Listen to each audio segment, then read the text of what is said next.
अस्सलाम वालेकुम दोस्तों, तुसी वेखदे पे हो पाक पतनकाउस ते मैं तुहाडा दोस्त अहमद फराज।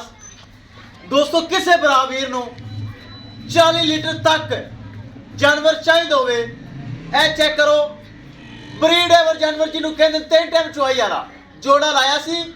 एक माशाल्लाह कसूर गया 4,80,000 दूसरी माशाल्लाह चेक करो साडा बहुत भरा वीर मलक रजा साहब सियालकोट तो आया है, चल के ए माशाल्लाह परचेज कर ले, गलबात करांगे फिर करांगे लोडिंग। आओ जी माशाल्लाह बड़ा तोहफा, बड़े माशाल्लाह खाला और बड़े अच्छे कमेंट लोगों के आए।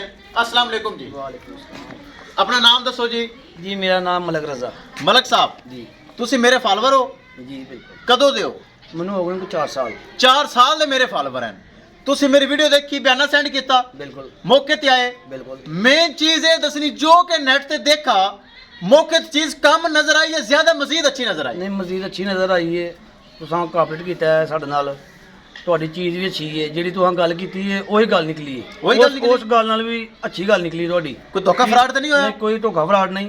ਜੋ ਚੀਜ਼ ਮੈਂ ਚਾਹਨਾ ਹਾਂ ਉਹੀ ਚੀਜ਼ ਮਿਲੀ ਹੈ। वही चीज निकली। जी। ये 4,85,000 रुपए दे सौदा हो गया है। जी बिल्कुल अल्लाह ताला ਤੁਹਾਡੇ ਨਸੀਬ ਕਰੇ, ਬਹੁਤ ਅੱਛੀ ਚੀਜ਼ ਹੈ। ਆਮੀਨ। ਸਿਆਲਕੋਟ ਜਾਓਗੇ ਮੇਲਾ ਲੱਗ ਜਾਣਾ ਮੇਰੀ ਗਾਂ ਤੇ ਇਨਸ਼ਾਅੱਲਾ। ਤੇ ਜਿਹੜਾ ਭਰਾ ਪੁੱਛੇ ਪਾਕ ਪਤਨਕਾਉਸ ਚੈਨਲ ਦਾ ਨਾਮ ਦੱਸਦਾ ਜਾਣਾ ਹੈ ਤੇ ਭੇਜਦੇ ਜਾਣਾ ਹੈ। ਓਕੇ ਓਕੇ ਠੀਕ ਹੈ ਜੀ, ਇਨਸ਼ਾਅੱਲਾ। ਅੱਲਾ ਦੇ ਸਪੋਰਟ। ਓਕੇ। ਕੈਮਰਾਮੈਨ ਸਾਹਿਬ ਕਿਸੇ ਭਰਾ ਵੀਰ ਨੂੰ ਜਾਨਵਰ ਚਾਹੀਦਾ ਹੋਵੇ ਰਾਬਤਾ ਕਰਨਾ ਹੈ और 40 लीटर वाला जानवर परचेज करना है, गड्डी नंबर एक एक चीज करो क्लियर ते करो लो जी। माशाल्लाह हवाना चेक करो, बड़ा खूबसूरत हवाना इनू कहंदे ने माशाल्लाह आर्डर क्वालिटी जिन्नू कहंदे ने हवाना पंडा दा।